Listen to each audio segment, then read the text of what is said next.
जहां पर आपका बिजनेस चमके, जहां पर आप उन्नति करें। सरकार आके आपकी सेल नहीं कर सकती अगर आप एमएसएमई है कि हम आपकी सीधी सीधी सेल बढ़ाएं। हालांकि ओएनडीसी की हमने सुबह जिक्र किया, ओएनडीसी जैसे प्लेटफॉर्म बन गए हैं जिसमें सरकार सेल आज 2 करोड़ है, मोदी जी के आने के बाद भैया 10 करोड़ क्यों नहीं हो गई। तो ये चीज़ हमें किसी तरह कन्वे करनी है कि सरकार का रोल क्या है इसमें। सरकार का रोल एक वातावरण बनाने का है, सरकार का रोल आपकी सेल बढ़ाने का नहीं है सर। तो I think this is the narrative. तो इसी के इर्द गिर्द लोग नैरेटिव बना लेते हैं। मैं ये आपसे कहना चाह रहा था जी। आदरणीय श्याम यादव जी ने इस विषय को में प्रवेश कर लिया है। मेरे लिए आसानी हो गई कि राष्ट्रीय स्वयंसेवक संघ हो या भारतीय जनता पार्टी और उससे पूर्व भारतीय जनता, राजसत्ता के लिए राजनीति नहीं करना, लोगों की भलाई हो, इस उद्देश्य को लेकर के हमारा राजनीतिक संगठन काम करता है। सामान्य तौर पर जो आर्थिक दर्शन है वो दीनदयाल जी का आर्थिक दर्शन है। अंतिम व्यक्ति जो पंक्ति में खड़ा है उसका भला कैसे हो, ये हमारा, उसके लिए ही राजनीति करना, उसी के लिए राजनीति में प्रवेश करना, उसी के लिए वोट मांगना और वही काम।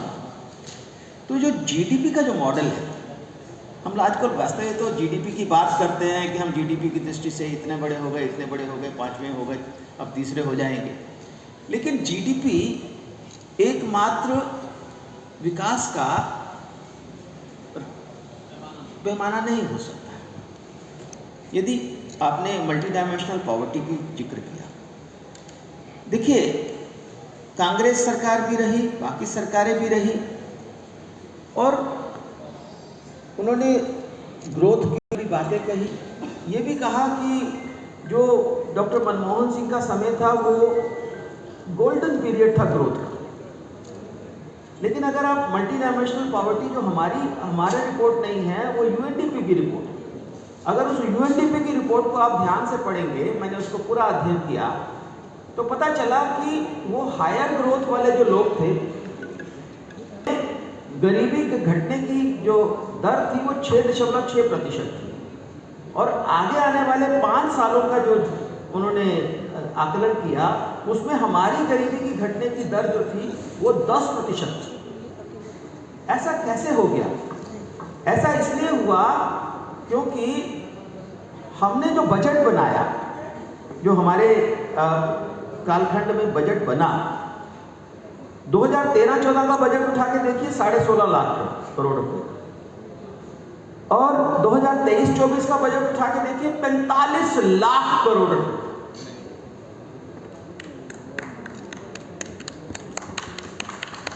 ये बजट केवल बजट साइज बढ़ाने के लिए नहीं था। कहां हो रहा है ये देखने की बात है। इस बजट का उपयोग हो रहा है 3 करोड़ घर बनाना, जिनके पास कच्चे घर थे, जो शौच करने के लिए जंगल में जाया करते थे, उनके लिए घर बनाना। 3 करोड़ घर बनाने का मतलब है 5 लाख करोड़ रुपया सरकार ने दिया, 20 लाख करोड़ रुपया लोगों ने लगाया अपने पास से। और आप जीवन स्तर जाकर के देखिए कैसे सुधरा है जीवन स्तर। घरों में पानी है, नल से पानी आता है, साफ पानी आता है, बीमार नहीं पड़ते, हर घर में शौचालय बना, और जो खास के हमारी बहनें भोजन बनाया करती थी, जब सरकार ये आई 14 करोड़ लोगों के पास एलपीजी कनेक्शन थे। कल ही मैंने देखा 32.5 करोड़ एलपीजी कनेक्शन, उसमें से 9.5 करोड़, 9.6 करोड़ केवल उज्ज्वला है। अश्विनी जी यहाँ पर मैं हल्का सा हस्तक्षेप कर रहा हूँ। यहाँ पर उधर से जो मिसाइल चलती है, मैं वो ये कहते हैं 1000 रुपए का सिलेंडर करते हैं। मैं मिसाइल की बात कर रहा हूँ।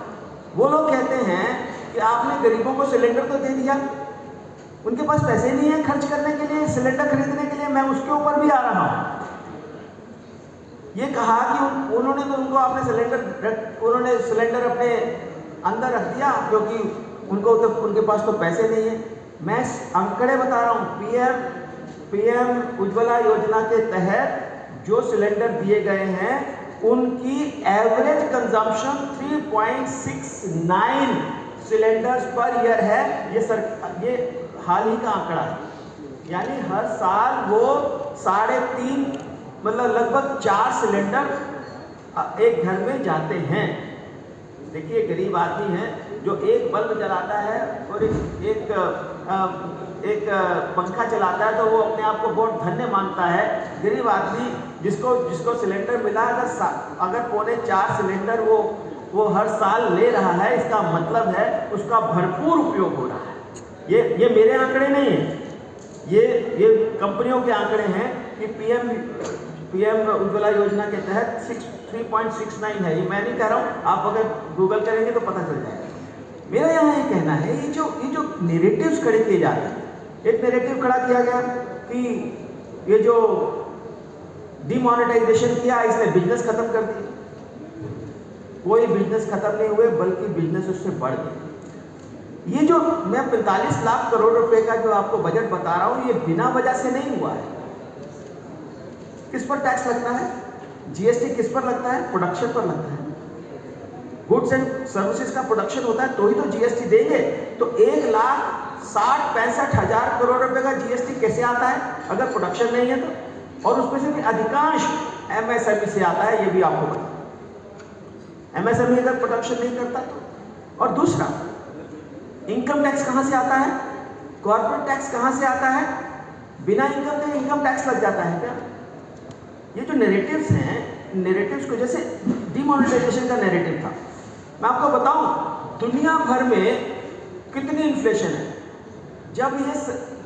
जब यूपीए की सरकार थी, जो इस सरकार पर आरोप लगाती है कि आप यहाँ बहुत महंगाई हो गई है, मैं यहाँ पर सब लोगों को बताना चाहता हूँ, अगर प्रेस के लोग भी यहाँ उपस्थित हैं तो सुन ले ध्यान से कि 10 सालों में 8.1% प्रति वर्ष की दर से वहां की इन्फ्लेशन थी, और ये सरकार आने के बाद ये 5% है। ये इन्फ्लेशन कम कैसे होती है? इन्फ्लेशन कम होती है मनी सप्लाई श्रिंक होने से, सरकारों के बजट का सही उपयोग होने से तब आती है ये इन्फ्लेशन पे। आप तो इकोनॉमिस्ट हैं, जानते हैं इन्फ्लेशन कैसे कम की जाती है। तो जब डिमोनेटाइजेशन हुआ तो इससे पहले क्या होता था कि पाकिस्तान 500 के नोट छापता था, हमारे पास वो नोट आते थे, हम सामान भेजते थे वहां पर। पाकिस्तान हमारे प्रोडक्शन पर, हमारे किसानों, हमारे उद्योगपतियों के माल पर वो मजे करते थे। जब से डिमोनेटाइजेशन हुआ है, पाकिस्तान की अर्थव्यवस्था चौपट होगी। जिस समय 2014 में मोदी जी की सरकार आई थी, उस समय पाकिस्तान का रुपया और भारत का रुपया एक समान था, और आज अगर आप जाकर के देख लें तो 300 रुपए का $1 है पाकिस्तान की। तो मैं ये कह रहा हूं कि ये जो नैरेटिव्स हैं, मुझे लगता है हम लोग इस यहाँ बैठे हैं, वैसे भी मोदी जी को तो एम्बेसडर बहुत हैं, वो नैरेटिव एक खड़ा करते हैं। भारत हमारे जो समर्थक हैं, वो हमारे संघ के जो हमारे जो लोग हैं, वो दूसरा नैरेटिव, क्योंकि सच्चाई है ना। फिर भी अश्विनी जी, मैं इसमें और जोड़ के और वापस आदेश जी के पास भी आना चाहूँगा। आदेश जी, जो बातें अश्विनी जी ने कही और जो हमने विकास की बात करी, हमने टॉयलेट्स की बात करी, हमने घरों की बात करी, सड़कों की बात करी, अनाज की करी, जन औषधि केंद्रों की बात करी, फिर भी ये जो फ्री बीस का सिलसिला शुरू हुआ है, कहीं ना कहीं ये वोटरों को, और हम ये ना बोलें कि हमारे ज़्यादातर वोटर जो है बदकिस्मती से बहुत ज़्यादा पढ़े लिखे नहीं है, खासकर अगर हम शहरों से बाहर निकलें तो वोटर बहुत ज़्यादा लिटरेट नहीं है, जिसको हम डेमोक्रेटिक लिटरेसी कहते हैं, या एक जनतंत्र के बारे में, गणतंत्र के बारे में जो एक जानकारी होनी चाहिए, वो नहीं है। वो छोटी छोटी चीज़ों से भटक जाते हैं। जैसे अभी हम और आप बस की बात कर रहे थे, कहीं बिजली का बिल 0 आ गया, तो वो ये कि अब जब उन पे काउंटर करते हैं तो वो ये मैं आपको जो मेरी डिबेट्स में जो मैं सामना करता हूँ, जो मैं जवाब देता हूँ, वहीं से सीधा निकल के आ रहा है। वो ये कहते हैं साहब, आप कहते हैं हम फ्रीबीज लगाते हैं, तो आप भी तो अनाज फ्री दे रहे हैं, आप भी तो दुनिया भर की चीज़ें फ्री दे रहे हैं, तो फ्रीबीज की परिभाषा क्या है और कैसे Bharatiya Janata party sir ground level पे, ब्लॉक लेवल पर इसको कैसे काउंटर करिए कि लोगों को जाके बताने में कि अगर आप जब वोट देने जा रहे हैं तो आपकी जेब में जो पैसा आ रहा है उस पर वोट मत दीजिए, आप जो देश में ओवरऑल विकास हो रहा है उसके ऊपर वोट दीजिए। कैसे Bharatiya Janata party sir block level पे, ग्राउंड लेवल पे, बिल्कुल आखिरी पंक्ति की जिसकी बात करी, उसको काउंटर कैसे कर रही है सर? क्योंकि फ्रीबीज एक ऐसा मुद्दा है जिसमें हमने टेम्परेरी इलेक्शन जीतते हुए देखे हैं। मतलब इसमें हम माने या ना माने, आप दिल्ली का उदाहरण ले लीजिए, आप कुछ हद तक पंजाब का उदाहरण ले लीजिए, कुछ हद तक, सारा तो नहीं मैं कहता, मतलब कुछ ना कुछ कहीं ना कहीं लोग ये जो इंस्टेंट, इसको हम अंग्रेजी में यूज करते हैं सर, इंस्टेंट ग्रेटिफिकेशन, कि आपको फौरी तौर पर कुछ ना कुछ ऐसा रिलीफ दे दिया जाता है जिसमें आप सड़कें भूल जाते हैं, आप अपना टॉयलेट अपना घर तक भूल जाते हैं, आपको वो याद रहता है कि मेरे इस महीने भैया 300 रुपये बच गए।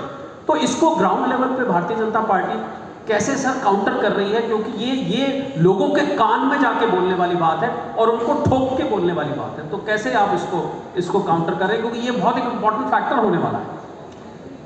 बिल्कुल सही बात आपने कही डॉक्टर साहब। ऐसा है कि जो बात आपने अनाज फ्री देने की तुलना आपने उससे की है, तो पहले तो मैं इस बात पर एक बात कहना चाहता हूँ कि जिस समय कोविड पीरियड था और उस समय जब प्रधानमंत्री जी ने ये स्कीम को 25 तारीख की, शायद वो 25 मार्च था, 25 मार्च 2020 को उन्होंने इसको लॉन्च किया था और ये कहा था कि सबको मिलेगा। तो इसके पीछे जो थॉट था वो उसको समझने की ज़रूरत है। आज से 100 साल पहले जब बहुत बड़ी इसी तरह की आपदा आई थी, जो स्पेनिश फीवर था, फ्लू था, और जिसमें पूरी दुनिया में 5 करोड़ लोग गए थे, जिसमें हिंदुस्तान में लगभग 1 करोड़ से ज़्यादा, 2 करोड़ से के आसपास जो डेथ हुई थी, उसमें से 1.5 करोड़ लोग इसलिए मरे थे क्योंकि उस समय उन्हें तुरंत खाना नहीं मिला था, भोजन नहीं मिला था, अनाज नहीं मिला था। तो उसके पीछे का लॉजिक ये था। तो जान बचाना जरूरी है लोगों की। सर एक इसमें जो आपने बात कही, इसमें एक रूल है, क्षमा करें टोक रहा हूँ, एक अंग्रेजी में एक कहावत है, as a rule man is a fool, when it's hot he wants it cool, when it's cool he wants it hot, always wanting what is not. तो क्या होता है जब अनाज आ जाता है ना सर, तो फिर वो कोई और चीज़ देखने लगते हैं। मैं यहीं से मेरा सवाल आया जी। मैं आपकी बात को आगे बढ़ा रहा हूँ। देखिए, समस्याएं 100% समस्या समाधान सरकार करने की कोशिश करती, लेकिन नहीं हो सकती है। लेकिन जो हमारा थॉट है, जो हमारी विचार है, वो पंडित दीनदयाल उपाध्याय जी के एकात्म मानववाद, यानी जो अभी अश्विनी महाजन जी ने कहा कि जो बिल्कुल आखिरी में है, उसकी नीड को भी पूरा करना, उसको भी समाज की मुख्य धारा में लाना है, क्योंकि वो सशक्त होगा तो देश मजबूत होगा। तो वो विचारधारा है, इसीलिए काम करते हैं, इसके लिए काम करते हैं। और जहाँ तक आपने जो टेम्परेरी फेजेस आ गए राजनीति में, ऐसे लोग जो फ्री बस की यात्रा करा रहे हैं, मैं उनकी सच्चाई बता रहा हूँ। उनके 2 मंत्री अभी जेल में हैं और वो इसीलिए जेल में है क्योंकि वो फ्री करते करते वो अपनी जेबें भर रहे थे। और कैसे, मैं उसका एक एग्जाम्पल आपको देता हूँ। आज MSME सेक्टर के भी लोग हैं, वो भी बताएंगे। यहाँ पर इलेक्ट्रिसिटी जिसको उन्होंने फ्री लीज की, मैं खुद दिल्ली की लगभग 100 से ज़्यादा क्लस्टर एरिया में गया हूँ और वहाँ मेरे पास बुजुर्ग औरतें और बच्चे आए जिनके घर पे एक पंखा लटक रहा है, एक बल्ब है, उनको भी 2-2 हज़ार रुपए के बिल आ रहे हैं। क्यों आ रहे हैं? ये सब एक नैरेटिव बनाया गया झूठा। और ये फॉल्स नैरेटिव का एक बहुत बड़ा एग्जाम्पल है कि जो फिक्स चार्जेस हैं बिजली के अंदर, वो ऐसे बढ़ाए जाते हैं कि आपको पता ही नहीं लगेगा। मेरा घर, एक ऑफिस मेरा पिछले 2 साल से बंद है, वहाँ पर 8 किलोवाट का कनेक्शन है, कर दिया उन्होंने, अपने आप ही कर दिया है। तो ये जो किया है, इसके पीछे एक लॉजिक है, मैं आपको बता रहा हूँ कि दिल्ली में अमूमन एक साल में जो पर डे का जो कंजप्शन है वो 5 से 5,500 मेगावाट बिजली का है। और इसका अगर हम सर्दी या गर्मी जो हाई डिमांड होती है उसमें 6,000 तक जाता है। और दिल्ली का जो इंफ्रास्ट्रक्चर है वो भी 6,500 मेगावाट बिजली का है, लेकिन ये फिक्स चार्ज वसूलते हैं 22,000 मेगावाट का। तो इतना पैसा जो लेते किससे लेते? MSME से लेते हैं, जो मीडियम क्लास है उससे लेते हैं। सवाल ये कि दिखावा ज़्यादा है। अगर हम ये कहें, आप भी जब छोटे थे, मैं भी बचपन में था, एजुकेशन पूरी फ्री थी, तो ये फ्री तो इन्होंने नहीं दी आज पहली बार, ये तो देश की आज़ादी के बाद से मिल रही थी। तो ये जो विज्ञापन पर खर्चा हो रहा था, अभी आपको ध्यान होगा जब 300 करोड़ रुपया दिल्ली के डेवलपमेंट के लिए जो एक रेल प्रोजेक्ट था, जो क्या बोलते हैं उसको, एक कॉरिडोर बनाना था, जिसके लिए ये 300 करोड़ रुपया दिल्ली सरकार ने देने से मना कर दिया, क्योंकि वो सेंट्रल और दिल्ली सरकार की उससे बन रहा था, कॉर्पोरेशन से बना, RRTS, रैपिड रेल। उस पर जब कोर्ट में चले गए तो सुप्रीम कोर्ट ने कहा भाई 300 करोड़ रुपए अपने विज्ञापन का खर्चा निकाल कर आओ। तो विज्ञापन का खर्चा तो उनका अभी तक तो हर साल 800, 700, 900, 1,000 करोड़ रुपए आ रहा है। तो ये सरकार ऐसी सरकार है जो दिखावा कुछ करती है। अगर यहाँ पर इन्होंने एक बाइक एम्बुलेंस निकाली जो कि आई नहीं है, जो कि जमीन पे नहीं है, लेकिन इसका विज्ञापन कहाँ है? उड़ीसा में अखबारों में। इसका विज्ञापन आपको केरल के न्यूज़पेपर में, न्यूज़ चैनल में मिल जाएगा। तो सवाल ये है कि ये सरकार सिर्फ एक नैरेटिव झूठा खड़ा कर रही है, और झूठ की बुनियाद ज़्यादा दिन टिकती नहीं है। ये देख लिया, इसीलिए इनके 2 मंत्री शराब घोटाले में बंद हैं, और एक शराब घोटाले में, एक उसमें क्या बोलते हैं जिसमें इन्होंने हवाला इसमें। तो सवाल ये कि ये लोग जो जिस तरह की बातें करते, और धीरे धीरे सब सामने आ जाएगा। यही सरकार के लोग कहते थे कि भाई हम शराब बंदी करेंगे, हम शराब को कम से कम सीमित करेंगे, लेकिन वो जाके पॉलिसी बनाते। तो ये जो आपकी बात कही है, सही बात है कि BJP as a political party हमने इसको बहुत ऑफेंसिव लिया है, और शराब की पॉलिसी हो, बिजली के खिलाफ हो, या इनकी और भी जो पॉलिसी है जो जनता की जन विरोधी है। आप DTC की बस में महिलाओं को फ्री तो कर दिया, लेकिन आप महिलाओं से पूछिए वो कितनी देर खड़ी रहती है, क्योंकि बसें नहीं है। जिस समय केजरीवाल जी सरकार में आए थे उस समय दिल्ली के अंदर 6,700 बसें थी, और आज सरकार वो बसें घट के 3,000 रह गई, जो खस्ता हाल है। तो जब सड़क पे बसें नहीं चल रही है, मेट्रो में मजबूरी में जाना पड़ रहा है लोगों को। तो सवाल सिर्फ एक झूठा नैरेटिव जो बना है उसको आज दिल्ली की जनता भी देख रही है, और पब्लिक सबने जान लिया, और बीजेपी भी इस पे ऑफेंसिव होके उनको एक्सपोज करने का काम कर रही है। गौरव सर, मैं वापस श्याम जाजू जी के पास आना चाहूँगा। सर, हमारे MSMEs तो ये जानना चाहते हैं सीधा सीधा कि हम मोदी जी को वापस लाने को तैयार हैं, उनसे बढ़िया ऑल्टरनेट इस समय है ही कोई, देयर इज़ नो कॉम्पिटिशन, सीधी सी बात। पर फिर भी वो ये जानना चाहते हैं कि मोदी जी 2024 में जब वापस आएंगे, हमारी टर्नओवर कितनी बढ़ जाएगी, हमारा प्रॉफिट कितना बढ़ जाएगा, हमारे घर में कितनी समृद्धि आएगी। सर, बिल्कुल सीधा साधा स्ट्रेट फॉरवर्ड सवाल। मोदी जी जब सत्ता में आए तो देश का प्रति व्यक्ति इनकम था 90,000 रुपया, आज है 1,75,000 रुपये।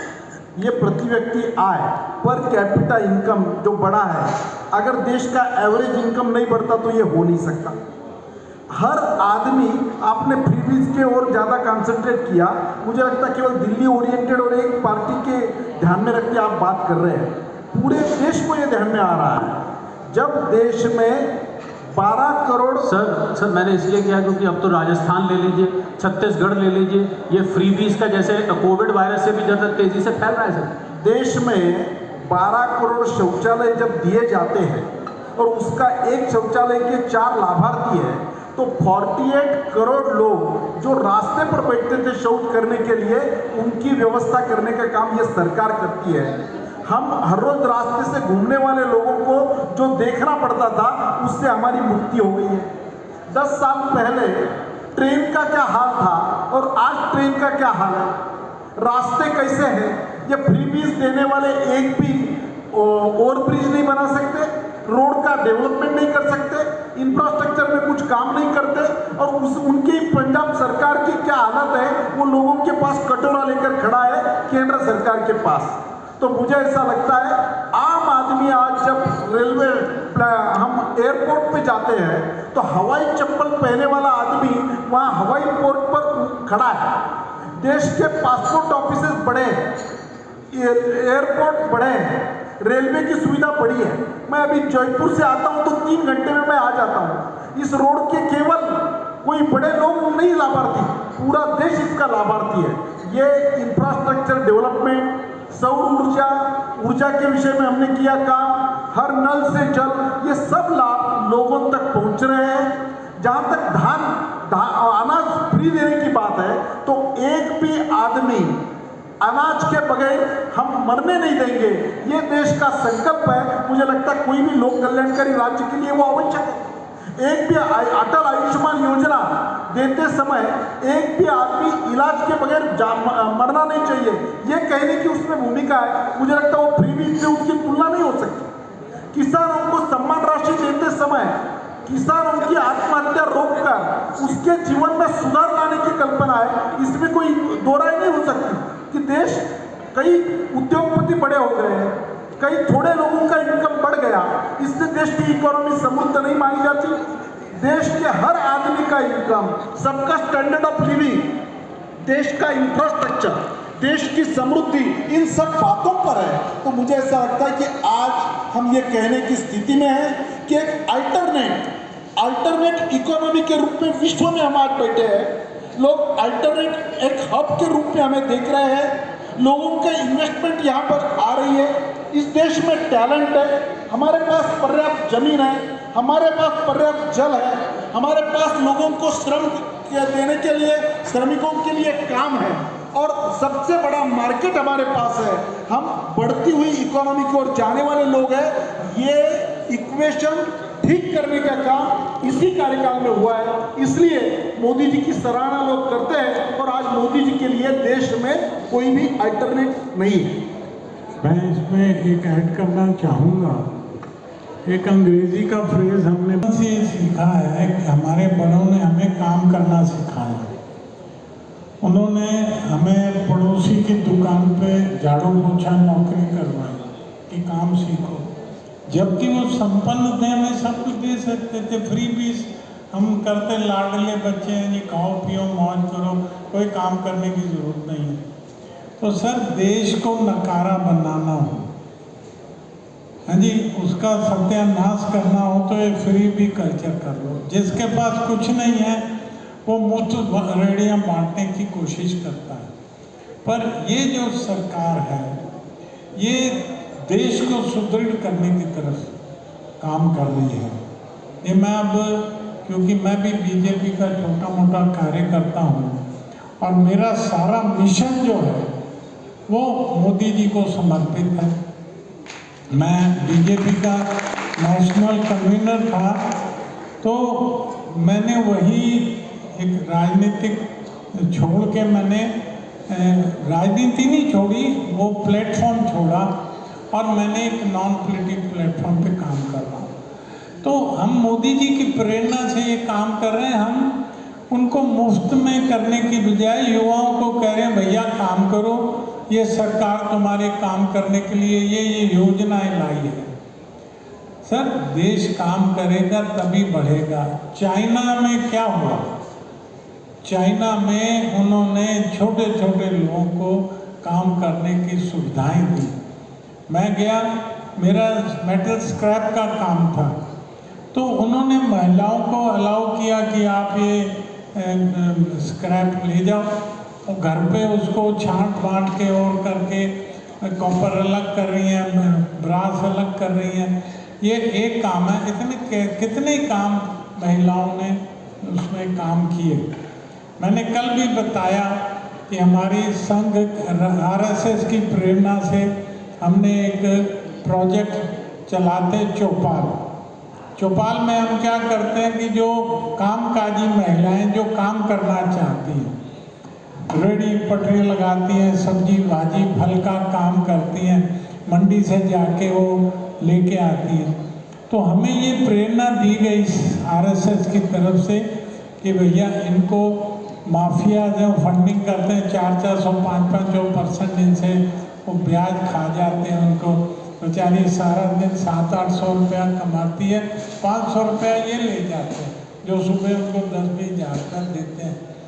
तो सर मैं आपको बता रहा हूँ कि ये जो काम हो रहे हैं, देखिए मन मांगे मोर, हम तो और भी चाहिए, इसलिए हमने इतने बड़े अधिकारी जो पार्टी के हैं उनको अपने पास निवेदन किया कि हमें भी, पर सर वो महिलाएं पता 53,000 महिलाओं को अभी तक हम वो फंडिंग कर चुके हैं। अच्छा, उसमें भी फ्री नहीं दिया। क्रिश्चियंस ने उनको कहा कि आप क्रिश्चियन बन जाओ, हम आपको फ्री में दे देंगे, ब्याज भी नहीं लेंगे। हम 1% ब्याज भी लेते हैं उनसे, फ्री में नहीं देते। 12,000 रुपया अगर दिया तो जो महिला रोज 500 रुपया देती थी उसकी हमने किस्तें बना दी कि भी 1,000 रुपया हम EMI और 100 रुपया ब्याज। वो 100 रुपये थे इसलिए कि एक तो अगले को लगे मैं ब्याज लेके मुफ्त में नहीं, मैं ब्याज दे रही हूँ, आत्मसम्मान भी हो उनमें, और 100 रुपये से जो एडमिनिस्ट्रेटिव है खर्चा सेल्फ सस्टेनिंग चले। तो ये इकोसिस्टम होता है जो हमारी पार्टी या हमारी पार्टी के जो पीछे करने वाले हैं, खड़े हैं, और पूरे देश की उस ग्राउंड पे खड़ी एक महिला जो रेडी पटरी लगाती है, उसकी चिंता गवर्नमेंट भी कर रही है। और गवर्नमेंट की ये जो संस्थाएं हैं, चाहे संघ है, चाहे बीजेपी है, हम उसके कार्यकर्ता हैं, वहाँ से हम ये कार्य करके, और अब MSMEs को ये गवर्नमेंट तो नहीं कर रहे, पर गवर्नमेंट की बैकिंग है, हमें गवर्नमेंट का पार्टी की बैकिंग है। हम युवाओं के लिए, औरों के लिए कहते भी काम करो, काम करना सीखो, देश तभी आगे बढ़ेगा।